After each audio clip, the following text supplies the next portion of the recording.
আর যে ব্যক্তি রাগ দমন করতে পারে সে আকাশেও বিখ্যাত হয়, জমিনেও বিখ্যাত হয়। সুবহানাল্লাহ পড়ে। সহিহ আল বুখারী 6114 নম্বর হাদিস। আল্লাহর হাবিব বলেন, লাইসা শাদীদু বিসসুরা ইন্নামা শাদীদু আল্লাযী ইয়ামলিকু নাফসাহু ইনদাল গাদাব। এই ব্যক্তি কুস্তিতে কাউকে হারিয়ে দেয় সে আসলে প্রকৃত বীর নয়, বরং রাগের সময় যে নিজের দমন করতে পারে সেই প্রকৃত বীর। সুবহানাল্লাহ। কিন্তু আমাদের রাগের সময় কারো লাগে এক লোকে কয়, হুজুর মাসলা দেন, রাগের খেলায় গৌরে কইছে হালির বিড়ি দিও তালাক, তোর মায়ও তালাক। চিন্তা করো, রাগের সময় বউর লাগে মাও তালাক। কয় মাথা ঠিক নাই, কি কইছি মনে নাই? কয়টা দিছেন? কয় তিনটা। কয় বউটা ফেরত দেন। জবাব আসলাম তালাক তোমার রাজা। তালাক তো দুইবার তালাক দিলে বউ ঠিক থাকে, তিনবার দিলে এটা ঠিক থাকে না। এখন কামটা কামটা করলাম, তালাক দিয়া বউরে দিলাম বিদায় করে। এখন সন্তানরা মা পাবে না, বাপ নাকি প্রবাসে, বাপরে পাবে না। এই যে ওনার জীবনে অশান্তি নেমেছে কোন কারণে? যারা বলেন রাগের কারণে। আবার দেখবেন অনেক মানুষ রাগ নিয়ন্ত্রণ করতে না পেরে এমন এক কাহিনী ঘটায়, মামলা খায়, বছরের পর বছর জেলখানায় পচে। এরকম আছে না? কোদাল দিয়া বাড়ি দিছি হালারে। একজন আমারে বলতেছে, ডোন্ট মাইন্ড, আমি বুঝানোর জন্য বলতেছি, একবারে দিয়া কয়েক বছর জেল খাইতেছি। আবার গর্ব করে বলে জেল খাইতেছে। আমি বললাম কেন? রাগ নিয়ন্ত্রণ করতে পারি নাই। এজন্য কেউ যদি সফল হতে চায় সে যেন রাগ নিয়ন্ত্রণ করে। রাগ করতেছেন কি আপনারা? রাগের ওয়াজ শুনে আবার রাগ করে ফেলবেন। সহিহ আল বুখারীর 6116 নম্বর হাদিস। أن رجلا جاء إلى النبي صلى الله عليه وآله وسلم فقال أوصني يا رسول الله। একজন লোক আল্লাহর হাবিবের দরবারে আসলেন, বললেন, ও নবী আপনি আমার ওসিয়ত করেন, নসিহত করেন, অ্যাডভাইস দেন, উপদেশ দেন যাতে আমি সফল হতে পারি। নবীজি বললেন, লা তাগদাব, তুমি রাগ করো না। ফারাদ্দাদা মিরারান, লোকটি একই কথা বারবার বলল। নবীজি বললেন, লা তাগদাব, তুমি রাগ করো না, সফল হবে। ফি রিওয়ায়া, রাগ দমন করো, তুমি আল্লাহর জান্নাতে প্রবেশ করবে। রাগ করে প্রবাসে যায়, এরপরে চলে আসে রাগারাগি করে। দেশে এসে জেলাও দিতে পারে না, নতুন ভালো কোনো চাকরিও পায় না, ঋণের বোঝায় জর্জরিত অদৃশ্য জীবন। এরকম আছে না? রাগের কারণে চাকরি ছেড়ে দিয়া পরে চালা, এরকম আছে না? নাই। আমার পরিচিত একজন আর্মির চাকরি ছেড়ে দিয়া পরে কি করলাম কেন? রাগ ছিল বেশি। এজন্য রাগ দমন করলে সবল বানায় যায় কে? বলেন। আল্লাহর হাবিব বলেন, সুনান ইবনে মাজার বর্ণনা 4186 নম্বর হাদিস। من كظم غيظا وهو قادر على أن ينفذه دعاه الله على رؤوس الخلائق يوم القيامة حتى يخيره في أي حور شاء। আল্লাহর হাবিব বলেন, কোন ব্যক্তি রাগ করে যদি রাগ করে নিয়ন্ত্রণ করে থাকে, রাগের বশীভূত হয়ে কোনো কাজ না করে, নিজের নিয়ন্ত্রণ করে, আল্লাহ এত বেশি খুশি হয়ে যান। কিয়ামতের কঠিন ময়দানে রোজ মাহশারে আল্লাহ পাক ওই বান্দারে গোটা সৃষ্টির সামনে হাজির করবেন। এরপরে বলবেন, গোলাম দুনিয়ায় বসে রাগ নিয়ন্ত্রণ করে আমারে খুশি করেছো, আজকে যেই ঘুরটা ভালো লাগে তারা নিয়ে আস্তে আস্তে জান্নাতে চলে যা। ভিন্ন রিওয়ায়াতের বর্ণনা আছে, রাগ দমন করে যত আল্লাহর পক্ষ থেকে জাযা সওয়াব পাওয়া যায়, অন্য কিছু দেয় তো জাযা এবং সওয়াব পাওয়া যায়। এবার প্রশ্ন হলো, হাউ টু কন্ট্রোল অ্যাঙ্গার, কিভাবে আমি আমার রাগ দমন করব? প্রশ্ন আসে না? অনেক বুড়া মানুষ আছে দেখবেন রাগের বয়সে বউ পিটাইয়া আদা মরা। এরকম আছে না? নাই। কবরে গেছে এক ঠ্যাং মাগার বউ পিটানো অবস্থা। কথা কান আছে না? নাই। আমাদের কষ্ট দিচ্ছে না, ঘুমাইতেছেন কি হয়ে দেখে? ও মাশাআল্লাহ, একজনও ঘুমায় না। তাকবীর, আল্লাহু আকবার। এবার প্রশ্ন হলো, হাউ টু কন্ট্রোল অ্যাঙ্গার, কিভাবে আমি আমার রাগ দমন করব? প্রশ্ন আসে না? রাগ দমনের 5টি পদ্ধতি আছে। কয়টা? এক যখন রাগ হবে তখন করবেন আউযু বিল্লাহি মিনাশ শাইতানির রাজিম পড়েন একবার। কেন পড়বেন প্রশ্ন দেখেন, সহিহ বুখারী 3283 নম্বর হাদিস। আল্লাহর হাবিবের প্রিয় সাহাবী সুলাইমান ইবনে সুরাদ বলেন, কুনতু জালিসান মা'আন নবী সাল্লাল্লাহু আলাইহি ওয়াসাল্লাম, আমি একবার রহমতের নবীর সাথে একত্রে বসা ছিলাম। রাজুলান ইয়াসরাবান, দুই লোকের ঝগড়া গিয়েছে, ঝগড়া মানে মহা ঝগড়া। লাহাদুমা ইহমার রাজুল, ঝগড়ার এক পর্যায়ে একজনের চেহারা হয়ে গেছে রাগে টকটকে লাল, ওয়ান্তা ফাকাত আওদাদ, আর রক ফুলে হয়ে গেছে। নবীজি এই চিত্র দেখে বললেন, ও সুলাইমান, ইল্লাহি মিনাশ শাইতানির রাজিম। তাহলে রাগ হলে এক নম্বরে কি করবেন? গলা ছেড়ে বীর পুরুষের মতো বলেন। দুই নম্বর পদ্ধতি, আল্লাহর হাবিব বলেছেন, ইযা গাদিবা আহাদুকুম ফালিয়াসকুত, তোমাদের কেউ যদি রাগ হয়ে যায় সে যেন চুপ করে, কথা না বলে। বিজ্ঞান এটার গবেষণা করে দেখেছে, যখন মানুষের রাগ হয় তখন ব্রেইন প্রপারলি কাজ করে না, হিতাহিত জ্ঞান লোপ পায়। এই জন্য দেখবেন রাগের বসে নিজের জন্মদাতা পিতা মাতার গায়ে হাত উঠে এরকম কুলাঙ্গার আছে না নাই, পরে আবার বিজ্ঞান চায়। এজন্য নবীজি বলেছেন, রাগের সময় চুপ থাকো, কিছুক্ষণ চুপ থাকলে ব্রেনটা ঠান্ডা হবে, মস্তিষ্কটা একেবারে clean and neat and clean হবে। তখন তোমার দ্বারা কোনো বড় ঝামেলা হবে না, তোমার রাগটা অটোমেটিক নিয়ন্ত্রণ হয়ে যাবে। তিন নম্বর, যদি কারো রাগ হয়, নবীজি বলেছেন দাঁড়া থাকলে সে যেন বসে, বসেও যদি না কমে তাহলে যেন সে শুয়ে পড়ে। চার নম্বর, রাগ যদি বেশি হয় তখন ওযু করবেন। জোরে বলেন কি? প্রশ্ন হতে পারে, হুজুর রাগ করলাম আমি ওযু করব কেন? আল্লাহর হাবিব বলেন, আল গাদাবু মিনাশ শাইতান, রাগ আসে শয়তানের পক্ষ থেকে, আর শয়তান হলো আগুনের তৈরি, আগুন নিভাতে লাগে পানি। সুতরাং ওযু করো, মুহূর্তের ভেতরে তোমার রাগ ঠান্ডা পানির মতো হয়ে যাবে। পাঁচ, এরপরেও যদি রাগ নিয়ন্ত্রণ না হয়, উচ্চ আওয়াজে দুইবার জোরায় জোরায় আল্লাহু আকবার বলবেন। বলেন তো একবার। তাহলে কয়টা পদ্ধতি হলো? এক নম্বরে কি করবেন?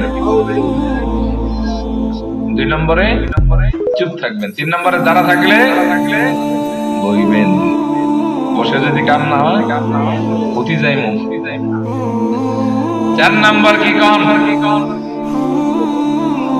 আওয়াজ দিয়ে ওযু করা। আর পাঁচ নম্বর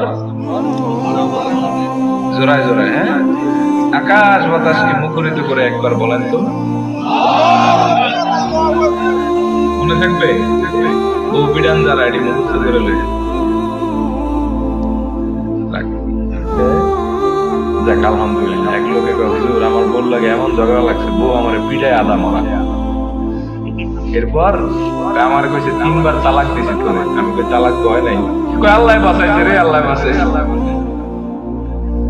রাগে অনেক সময় অনেক কিছু হয়ে যায়। আপনারা কি আমার কথা বুঝতেছেন? অসুবিধা হইতেছে না তো বাজান?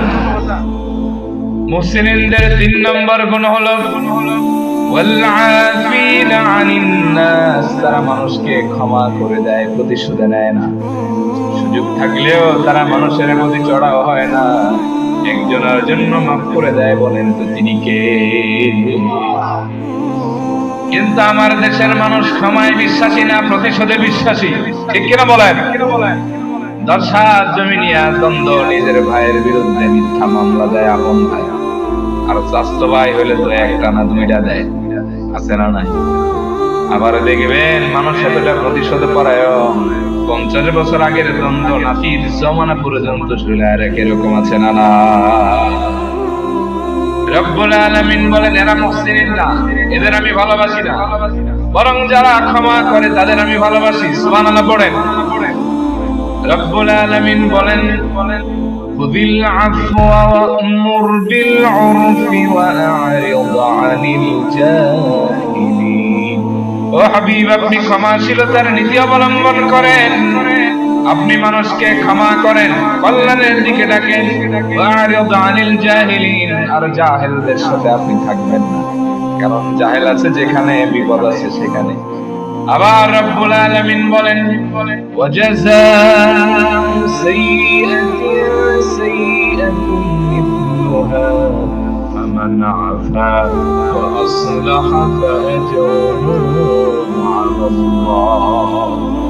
আল্লাহ বলেন, ও বান্দা, মন্দের প্রতিদান মন্দই, তবে ফামান আফা, যারা মানুষকে ক্ষমা করে দেয়, ওয়াসলাহা, ঝগড়া মনোমালিন্য দূর করে সম্পর্কটাকে স্বাভাবিক করে, ফাআজরুহু আলাল্লাহ, আল্লাহর কাছে তাদের প্রতিদান আছে। তা হলো তুমি আল্লাহর একজন বান্দারে মাফ করো, আল্লাহ তোমারে মাফ করে জান্নাতি বানায় দিবে। বিশ্বাস হয়? কিয়ামতের ময়দানে, মাহশারে, in the day of judgement, Allah তাআলা এক বান্দাকে পর্দার আড়ালে ডাকবেন, ডেকে বলবেন, ও গোলাম, জান্নাতে যেতে চাও নাকি? গোলাম বলবে, ইয়া রাব, ইন্নী আরজু রাহমাতাক, ও আল্লাহ, আমি আপনার দয়া চাই, আমি আপনার মায়া চাই, আপনি দয়া করলেই তো আমি জান্নাতে যেতে পারি। নবীজি বলেছেন, লা ইয়াদখুলুল জান্নাতা আহাদুম মিনকুম আমালুহুল জান্নাহ ওয়া লা ইয়াজিরু ইল্লা আন-নার। তোমাদের কেউ যেন এই ধারণা না করে নেকামল করে জান্নাতে যাবে আর জাহান্নাম থেকে বাঁচবে, এটার সুযোগ নাই। আল্লাহ যারে দয়া করবেন, কম আমল হলেও সে আল্লাহর দয়ায় জান্নাতি হয়ে যাবে। আল্লাহ আবার বলবেন, ও গোলাম, জান্নাতে যেতে চাও নাকি? গোলাম বলবে, ইয়া রাব, ইন্নী আরজু রাহমাতাক, ও আল্লাহ, আমি আপনার দয়া চাই, আমি আপনার ক্ষমা চাই, আপনি যদি আমার একটু দয়া করেন, ক্ষমা করেন, রহম করেন, তাইলে তো আমি জান্নাতে যেতে পারি। আল্লাহ তখন বলবেন, ইকরা কিতাবাকা ইয়া আবদি, ও আমার গোলাম, পড়ো তো আমলনামাটা কি আছে। ফাকারা কিতাবাহু ফাবাকা তাওয়িলান, সে তার আমলনামাটা পড়বে, চোখ বেয়ে তার অজর জানে, অশ্রু ঝরবে, চেহারাটা বিবর্ণ হয়ে যাবে, চোখগুলি হতচকিত হয়ে যাবে, ঘামে গর্বিত হয়ে যাবে। এর কারণ হলো সে দেখবে সে জাহান্নামীদের খাতায় যুক্ত হয়েছে। আল্লাহ তখন আবার বলবেন, ও গোলাম, এখনো বলো, তুমি কি জান্নাতে যেতে চাও নাকি? গোলাম কাঁদবে আর বলবে, ইয়া আরহামার রাহিমিন, ইয়া আল্লাহ, ইন্নী আরজু রাহমাতাক, ও মালিক, আমার খালিক, আমার রব, আপনি আমার একটু দয়া করেন, আপনি একটু যদি দয়া করেন, আমি গোলাম তো জান্নাতি হতে পারি, জাহান্নাম থেকে মুক্ত হতে পারি। তখন আল্লাহ তার কান্না দেখে বলবেন, লা তাখাফ ওয়া লা তাহজান ইয়া আবদি, ও আমার গোলাম, ভয় পেও না, দুশ্চিন্তার কোনো কারণ নেই, তোমার আমলনামা প্রমাণ করে তুমি জাহান্নামী, কিন্তু গোলাম, তোমার এমন একটি আমল আমি আল্লাহর কাছে জমা, যা আকাশ এবং জমিনে আমি আল্লাহ ছাড়া দ্বিতীয় কেউ জানে না। ও গোলাম, দুনিয়ায় থাকতে তুমি আমার এক বান্দারে মাফ করে দিয়েছিলে, প্রতিশোধ নেওয়ার সুযোগ ছিল, তাও নেও নাই। আজ তুমি জাহান্নামী হওয়ার পর আমি আল্লাহ তোমারে সে কারণে মাফ করে দিলাম। ইয়া আবদি উনজুর ইলাল জান্নাহ, ও গোলাম, মন ভরে আমার জান্নাতটা একটু দেখো। উদখুলুল জান্নাতা বিরহমাতি বিআই বাবিন তাশা, ও গোলাম, তোমার জন্য আমি আমার জান্নাতের সব দরজা খুলে দিলাম, যেই দরজা ভালো লাগে সেটা দিয়ে হাসতে হাসতে তুমি জান্নাতে চলে যাও। তাহলে ক্ষমা করলে লাভ নাকি লস? কম কম লাভ না বেশি বেশি লাভ? কিন্তু আমরা দ্বন্দ্বটারে ঝুলাই রাখি। এমন অবস্থা, ছোট্ট বিষয় নিয়ে ঝগড়া লেগেছিল, 5 বছর একজন আর একজনের সাথে কথা কয় না, এরকম আছে না নাই? সালাম দিলে জবাব দেয় না, আবার দেখা যায় মিথ্যা মামলা গিয়া একটা করে আসে, আছে না? আবার দেখা যায় জমি দখল করে খায়, দাওয়াত দিলে তার বাড়ি যায় না। এমন কুলাঙ্গার আমি আমার 2 চোখে দেখেছি। নিজের রক্তের স্বজন, সামান্য জমি জমা নিয়ে দ্বন্দ্ব, কথা কাটাকাটি, মারামারি হয়েছে, মরার পরে তারা জানা যায় না। এরকম আছে না নাই? কথা কম না কেন? দ্বন্দ্ব ঝুলাই রেখে লাভ হচ্ছে? বাঁচবেন কদিন? আজ মরলে কাল সম্পদ নিয়ে যেতে পারবেন কবরে? কথা তো কন না আপনারা, অসুবিধা হইতেছে আমার, কন পারবেন? আমি যে মসজিদে জুমা পড়াই, এই মসজিদে মুসল্লি 3,500-4,000 প্লাস। জনবলে কম হন, মনোবল কম হয় না, একটু আওয়াজ দিয়ে অসুবিধা হয়েছে বাজান? খারাপ লাগতেছে? আমার সমস্যা হলো আমি কোরআন হাদিসের বাইরে কিসসা কাহিনী কইতে পারি না, বুঝছেন? তো আপনারা কি অসুবিধা হচ্ছে আপনারা বুঝতেছেন তো? দিলের কান লাগায় বাকি কয়টা কথা শুনুন, যদি অসুবিধা হয় তাহলে আমার কই, ঠিক আছে?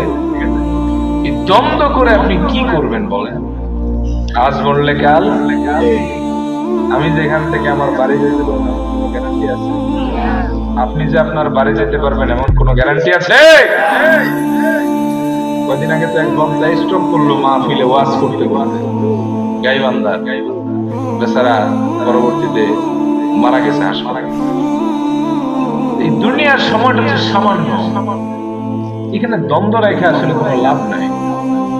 কারণ কি জানেন, আমার মরার পরে যদি কেউ আমার ভালো বলে সাক্ষী দেয়, এটাই আমার নাজাতের ওসিলা হয়ে যায়। কেউ যদি আমার বিরুদ্ধে বলে যে লোকটার মতো ফাউল লোক ছিল না, খোদার কসম এটাই জাহান্নামে যাওয়ার কারণ। বিশ্বাস হয় আপনাদের? একটা হাদিস আমি আপনাদের শোনাই, সহিহ আল বুখারীর বর্ণনা। সাইয়েদনা আনাস ইবনে মালিক বলেন, মাররু বিজানাযাতিন ফাআথনাউ আলাইহা খায়রান فقال النبي صلى الله عليه وسلم وجب। সাইয়েদনা আনাস বলেন, একবার আমরা একটা জানাজা অতিক্রম করে গেলাম, ওই জানাজাকৃত ব্যক্তির ব্যাপারে মানুষ ভালো বলতে লাগলো, প্রশংসা করতে লাগলো। ওই লোকটা যে ভালো মানুষ ছিল সবাই সাক্ষী দিতে লাগলো। আল্লাহর হাবিব শুনে বললেন, ওয়াজাবাত, তার জন্য ওয়াজিব হয়ে গেছে। সুবহানাল্লাহ পড়েন। থুম্মা মাররু বিল উখরা ফাআথনাউ আলাইহা শাররান। এরপরে আমরা আরেকটা জানাজা অতিক্রম করলাম, ওই জানাজাকৃত ব্যক্তির ব্যাপারে মানুষ সবাই খারাপ বলতে লাগলো, প্রশংসা তো করলোই না, দুষ্কৃতির সাক্ষ্য দিতে লাগলো। এই কথা শুনে আল্লাহর হাবিব বললেন, ওয়াজাবাত, তার জন্য ওয়াজিব হয়ে গেছে। সাইয়েদনা ওমর আল ফারুক ছিলেন সাহাবীদের সাথে ওই মাজমায়ে। তিনি বললেন, মা ওয়াজাবাত ইয়া রাসূলুল্লাহ, ও আল্লাহর হাবিব, এই দুই ব্যক্তির জন্য আসলে কি ওয়াজিব হয়েছে? নবীজি বললেন, ওমর, হাযা আথনাইতুম আলাইহি খায়রান ফাওয়াজাবাত লাহুল জান্নাহ। এই প্রথম যেই ব্যক্তির জানাজা অতিক্রম করলাম, ওই ব্যক্তির ব্যাপারে সবাই ভালো বলেছে, প্রশংসা করেছে, ওই লোকটা ভালো ছিল বলে সাক্ষী দিয়েছে, এ কারণে ওয়াজাবাত লাহুল জান্নাহ, আল্লাহর জান্নাতটা তার জন্য ওয়াজিব হয়ে গেছে। وهذا أثنيتم عليه شرا وجبت له النار। وعمر পরবর্তী যে জানাজা পড়লাম, এই জানাজাকৃত ব্যক্তির ব্যাপারে মানুষ সবাই খারাপ বলল, অপকর্মের সাক্ষী দিল, এই ব্যক্তির দুষ্কৃতি সব ফাঁস করলো, এ কারণে ওয়াজাবাত লাহুন নার, আল্লাহর জাহান্নামটা তার জন্য ওয়াজিব হয়ে গেছে। ও আমার, জেনে রেখো, আনতুম শুহাদাউল্লাহি ফিল আরদ। এই জমিনে তোমরা হলো আল্লাহর সাক্ষীদাতা। তোমরা মুমিনরা যারা আন্তরিকভাবে ভালো বলে সাক্ষী দাও, সে নাজাত পেয়ে যায়। আর তোমরা যারা আন্তরিকভাবে খারাপ বলো, ওই ব্যক্তির জন্য জিল্লতের শেষ থাকে না, ওই ব্যক্তি জাহান্নামী হয়ে যায়। এবার সিদ্ধান্ত আপনার। দুনিয়ার ঝামেলায় নিজেরে জড়াবেন, মানুষ গালমন্দ করবে সেটা দেখবেন নাকি ক্ষমার জিন্দেগি নিয়ে এমন জিন্দেগি করবেন যাতে মানুষ আপনার মরার পরে দোয়া করে? কোন জিন্দেগি গঠন করবেন বলেন? বলেন, মানুষ ভালো বলে এটা চান, নাকি মানুষ মরার পরে কয়ে এটার কত ফাউলার করে ফাউলার ছিল? কি লাভ এই ক্ষমতা দিয়া? যদি মরার পরে জানা যায় ভালো লোক না আসে, কি লাভ এই টাকা দিয়া? যেই টাকায় জাহান্নামের কারণ তুমি জানো, কি লাভ? আসে কোনো লাভ? বরং এমন জীবন গড়েন যাতে আপনার জানা যায় ভালো ভালো মানুষ আসে। আল্লাহর হাবিব বলেন, কোন মুমিনের জানা যায় যদি মাত্র 40 জন, জোরে বলেন কয়জন, এমন ব্যক্তি এসে হাজির হয়ে যায় যারা কোনোদিন শিরক করে নাই, এই 40 জন যদি আল্লাহর কাছে দোয়া করে, ইস্তেগফার করে, সুপারিশ করে, আল্লাহ তারে মাফ করেন। আল্লাহর হাবিব বলেন, এই সুপারিশের কারণে ওই ব্যক্তির আল্লাহ মাফ করে জান্নাতি বানায় দেয়। আপনি কি চান না আপনার জানা যায় ভালো মানুষ আছে? আপনার জন্য দোয়া করবে, আপনার কবরটা আলোকিত হবে। কে কে চান দোয়া তুলে আল্লাহর দেখা? নারে তাকবীর! আল্লাহ কবুল করুক, বলি আমিন। ঝামেলা ঝুলাই রেখে লাভ নেই। আর রাগ আমাগো হয়, আমার রাগ থাকে বড়দের 5-7 মিনিট, এরপরে চিন্তা হয়ে যায় রাগ করলাম। একজনের একটা গরম কথা কইলে এর কাছে 10 বার ক্ষমা না চাইলে দিল ঠান্ডা হয়। এজন্য রাগ না করাই ভালো। কি কন? মাঝে মাঝে চিন্তা করি আজ মরলে কাল। আর যে ব্যক্তি ক্ষমা করে তার মর্যাদা বেড়ে যায়। ওমা যাদাল্লাহু আবদান বিআফবিন ইল্লা ইজ্জা। আল্লাহর হাবিব বলেন, যে ব্যক্তি মানুষকে ক্ষমা করে দেয়, ক্ষমার কারণে তার মর্যাদা বেড়ে যায়। চিল্লা এখন সুবহানাল্লাহ। ক্ষমার কারণে মর্যাদা যে বাড়ে, বিশ্বাস হয় আপনাদের? তাহলে আমি একটা হাদিস শোনাই, ধৈর্য আছে? অসুবিধা হইতেছে না তো? দিলের কান লাগায় শুনতে। ক্ষমার গুণ মানুষকে কই নিয়ে যায়। সাইয়েদনা আনাস ইবনে মালিকের বর্ণনা, মুসনাদে আহমদের 12720 নম্বর হাদিস। তিনি বলেন, কুন্না জুলুসান মা'আন নবী সাল্লাল্লাহু আলাইহি ওয়া আলিহি ওয়াসাল্লাম। আমরা একদিন প্রিয় নবীজির সাথে একত্রে বসা ছিলাম। আল্লাহর হাবিব আমাদেরকে নসিহত করছিলেন। হঠাৎ করে আল্লাহর হাবিব বলে উঠলেন, ইয়াতলুউ আলাইকুমুল আনা রাজুলুন মিন আহলিল জান্নাহ। ও সাহাবীরা, এখন তোমাদের মাঝে এমন একজন লোক আসবে যেই লোকটা জান্নাতি। এখন এসে যেই ব্যক্তি মজলিসে প্রবেশ করবে সে সাধারণ কেউ না, সে একজন জান্নাতি। সুবহানাল্লাহ পড়ে। সাহাবীরা ভাবছেন কে নাকি আসে, সবাই তাকিয়ে আছে। ফাতালা রাজুলুম মিনাল আনসার। আনাস ইবনে মালিক বলেন, আমরা দেখলাম একজন আনসারী, একেবারে আম মামুলি সাহাবী আগমন করেছে। আরে কেউ চেনেও না, জানেও না। তানতিফু লিহিয়াতুহু মিন উদুইহি। তার দাড়ি বেয়ে বেয়ে টপ টপ করে ওজুর পানিগুলি ঝরছে। قد تعلقنا عليه في يده الشمال। আর তার বাম হাতে তার জুতাটারে বহন করে নিয়ে আসছে। فلما كان الغد قال النبي صلى الله عليه وسلم مثل ذلك। দ্বিতীয় দিন আল্লাহর হাবিব একই কথা বললেন, يطلع عليكم الآن رجل من أهل الجنة। ও সাহাবীরা, এখন তোমাদের মাঝে একজন জান্নাতি লোক আগমন করবে। যেই লোকটা সেই মজলিসে বসবে সে সাধারণ কেউ না, সে একজন জান্নাতি। فطلع ذلك الرجل على مثل حاله الأولى। আমরা ওই একই সাহাবীরে দেখলাম প্রথম দিনের ন্যায় একই অবস্থা আগমন করেছে। তানতিফু লিহিয়াতুহু মিন উদুইহি। তার দাড়ি বেয়ে বেয়ে টপ টপ করে ওজুর পানি ঝরছে। قد تعلقنا عليه في يده الشمال। আর তার বাম হাতে তার জুতাটারে বহন করে নিয়ে আসছে। কদিন গেল। فلما كان اليوم الثالث قال النبي صلى الله عليه وسلم مثل مقالته ايضا। তৃতীয় দিন আল্লাহর হাবিব একই কথা বললেন, আর একই সাহাবীরে একই হালতে আসতে দেখা গেল। চিল্লা এখন সুবহানাল্লাহ। তাহলে জান্নাতি খেতাব পাইলেন কয়দিন? সুবহানাল্লাহ কইতে মন চায় না? فلما قام النبي صلى الله عليه وسلم। তৃতীয় দিন আল্লাহর হাবিব যখন মসজিদ থেকে দাঁড়ালেন, তাবিআহু আব্দুল্লাহ ইবনে আমর ইবনে আল-আস। আব্দুল্লাহ ইবনে আমর ইবনে আল-আস নামে এক সাহাবী তারে ফলো করতে লাগলেন। এই সাহাবীর বাড়ি কোথায়, কি এমন আমল, 3-3 জান্নাতি সার্টিফিকেট পেয়েছে, এর সব আমাকে জানতেই হবে। প্রথম দিন ঘর বাড়ি চিনে আসছে, কয়েকদিন পরে গিয়ে হাজির। আনসারী সাহাবীরা বললেন, আমর ইবনে আল-আস, ইন্নী লাহাইতু আবি। ও ভাইরা, আমি আমার বাবার সাথে ঝগড়া করেছি, এখন যাওয়ার মতো কোনো জায়গা নাই। ফাকাসামতু আল্লা আদখুলা আলাইহি সালাতা।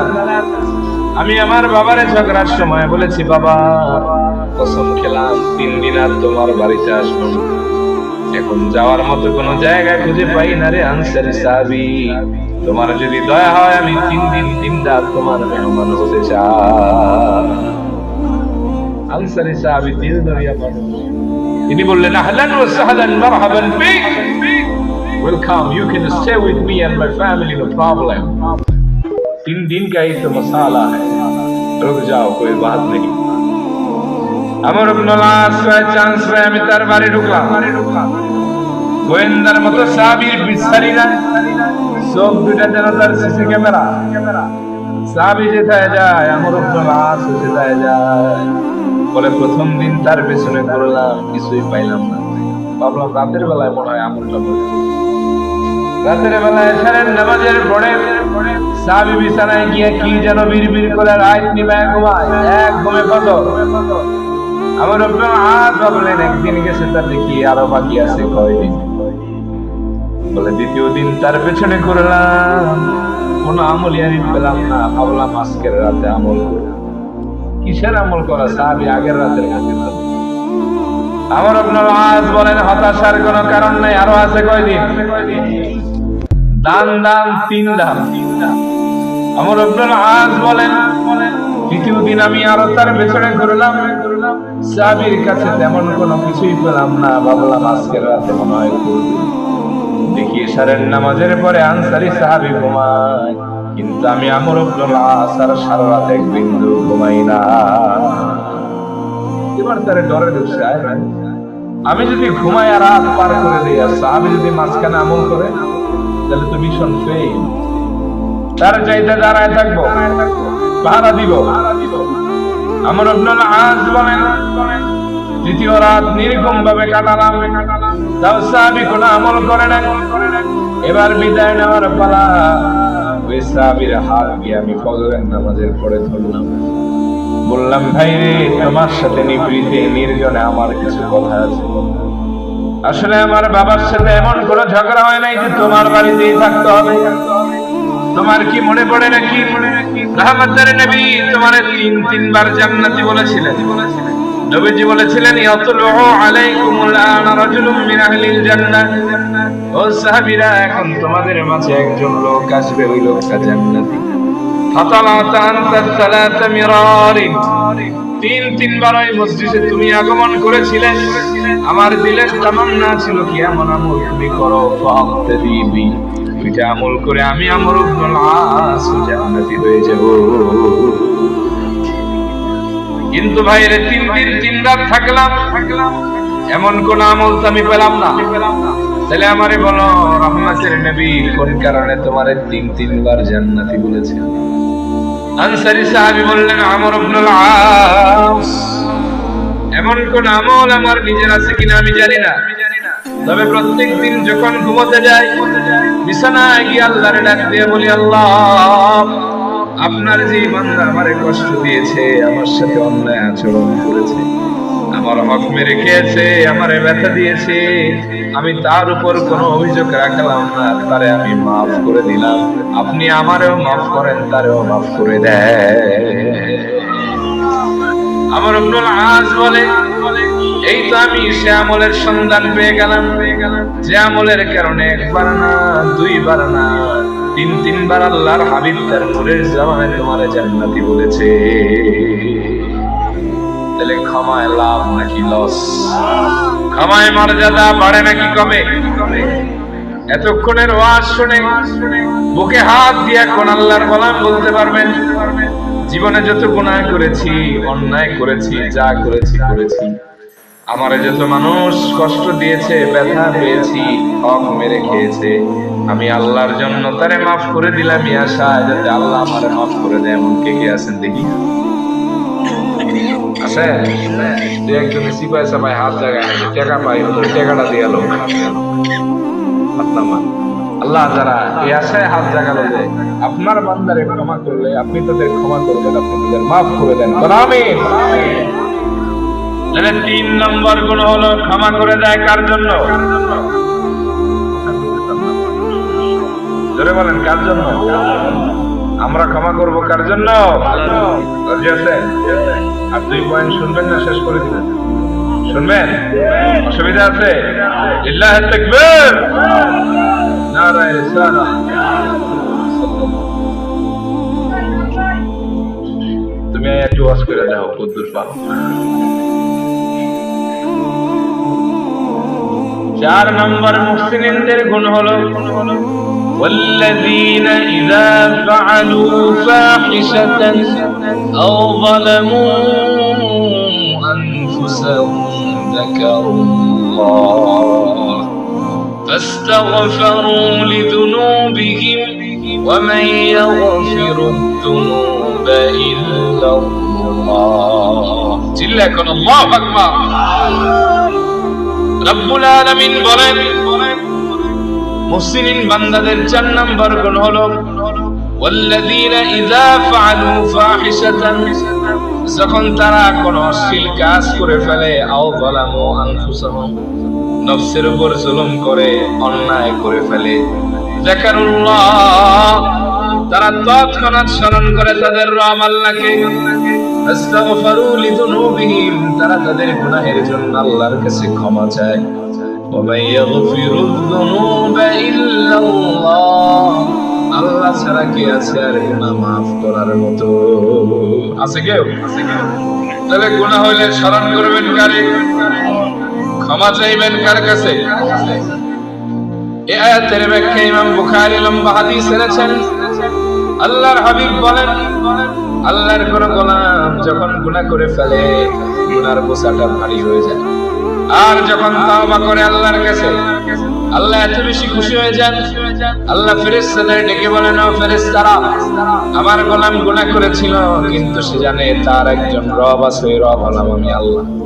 যেহেতু আমার কাছে সে ক্ষমা চেয়েছে, আমি আল্লাহ তার জীবনের গুনাহগুলি মাফ করে দিলাম। জামিআত তিরমিজির বর্ণনা, আল্লাহ পাক ডেকে ডেকে বলেন, ইয়া ইবনা আদম ইন্নাকা মা দাউতনি ওয়া রাজাউতনি গফারতু লাকা আলা মা কানা ফীক ওয়া লা উবালি। ওরে বনি আদম, যতদিন তুমি আমারে ক্ষমার প্রত্যাশায় ডাকবে, আমারে স্মরণ করবে, আমি রব্বুল আলামিন ততদিন তোমার গুনাহতে তো মাফ করতে কিছুই পরোয়া করব না। কেউ তো ভাবতে পারেন আমার গুনাহ তো আরো বেশি দিলে আমি কই যাব? আল্লাহ বলেন, ইয়া ইবনা আদম লাউ বালাগাত যুনুবুকা আনানাস সামা সুম্মা ইস্তাগফারতানি লাগফারতু লাকা ওয়া লা উবালি। ওরে বনি আদম, তোমার গুনাহ যদি বরফমালার মতো জমতে জমতে আমার আসমানের মেঘ ছাড়িয়ে আমার আসমানের কিনারাকে ছুঁয়ে ফেলে, সুম্মা ইস্তাগফারতানি, অতঃপর গুনাহ ছেড়ে যদি আমার কাছে তওবা করে ফিরে আসো, গফারতু লাকা ওয়া লা উবালি, আমি আল্লাহ তোমার এক আকাশ গুনাহ মাফ করে দিতে কিছুই পরোয়া করব না। কেউ যদি ভাবে যে আমার গুনাহ আরো বেশি, তাহলে আমার ফয়সালা কি হবে? প্রশ্ন আসে না? আল্লাহ বলেন, ইয়া ইবনা আদম ইন্নাকা লাউ আতাইতানি বিকুরাবিল আরদি খাতায়া সুম্মা লাকীতানি লা তুশরিকু বি শাইআ লা আতাইতুকা বিকুরাবিহা মাগফিরা। ওরে বনি আদম, তোমার গুনাহ শুধু এক আকাশ আর এক জমিন না, 7 আকাশ আর 7 জমিনের মতো যদি ভারী হয়ে যায়, এক পৃথিবীর সমান ওজনওয়ালা হয়ে যায়, আর এক পৃথিবী গুনাহ নিয়ে যদি তুমি আমার কাছে হাজির হও, আমি যদি তোমার আমলনামায় শিরকের গুনাহ না পাই, লা তাইতুকা বিকুরাবিহা মাগফিরা, আমি আল্লাহ ওয়াদা করলাম তোমার এক পৃথিবী সমান গুনাহ মাফ করে দিব। তাহলে ক্ষমা চাইবেন কার কাছে? স্মরণ করবেন কারে? ওই আল্লাহর একটা ডাক দেন তো, আল্লাহ, মুহাব্বতে ডাক দেন আল্লাহ। হৃদয়ের গুনাহ যত জমা, যত ব্যথা, স্মরণ করে ক্ষমার প্রত্যাশায় আর একবার মুহাব্বতে ডাক দেন আল্লাহ। আল্লাহর হাবিব বলেন, তাওবা করো, ক্ষমা চাও, কেননা তাইবু কামান লা যামবা লাহু, যে ব্যক্তি তওবা করে তার আমলনামায় আর কোনো গুনাহ থাকে না। সুবহানাল্লাহ। যেই নবীর কোনো গুনাহ ছিল না, খাতা ছিল না, যিনি ছিলেন মাসুম, সেই নবী বলেন, আল্লাহি ইন্নী লা আস্তাগফিরুল্লাহ ওয়া আতুবু ইলাইহি ফিল ইয়াউমি আকসারা মিন 70 মাররা।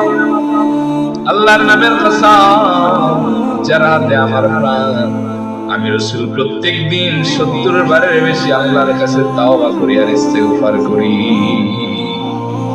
আরেক বর্ণনা আল্লাহর হাবিব বলেছেন, ইয়া আইয়ুহান নাস তুবু ইলাল্লাহ, হে মানবেরা তোমরা আল্লাহর কাছে তওবা করো। ফাইন্নী আতুবু ইলাইহি ফিল ইয়াওমি আকসারা মিন 100 মাররা, আমি রাসূল আল্লাহর কাছে প্রত্যেকদিন 100 বারের বেশি তওবা করি। সুবহানাল্লাহ কইতে মন চায় না? তাহলে ক্ষমা চাইবেন কার কাছে? কখনো ভাবছেন, অনুতপ করেছেন যায় হ্যাঁ এখন যদি মারা যায় কি হাল হতো? মাঝে মাঝে যায় নামাজে দাঁড়াবেন, তাহাজ্জুদের নামাজ পড়বেন, চিন্তা করবেন যে হ্যাঁ এখন যদি আমার শেষ নামাজ হয়ে যায় আমার হাল ওটা হবে। আমার যদি হযরত পীর সাহেব হুজুর হযরত মাওলানা আবুল হাসান শাহ মোহাম্মদ রুহুল্লাহ সাজুলি পীর সাহেব সাজুলিয়া দরবার শরীফ হুজুর চলে আসছেন। হুজুর জাস্ট 10:30টায় স্টেজ ধরবেন ইনশাআল্লাহ। আমারও আছে আর 8 মিনিট, আমারও 8 মিনিটের ভিতরে কেল্লা পথে ইনশাআল্লাহ।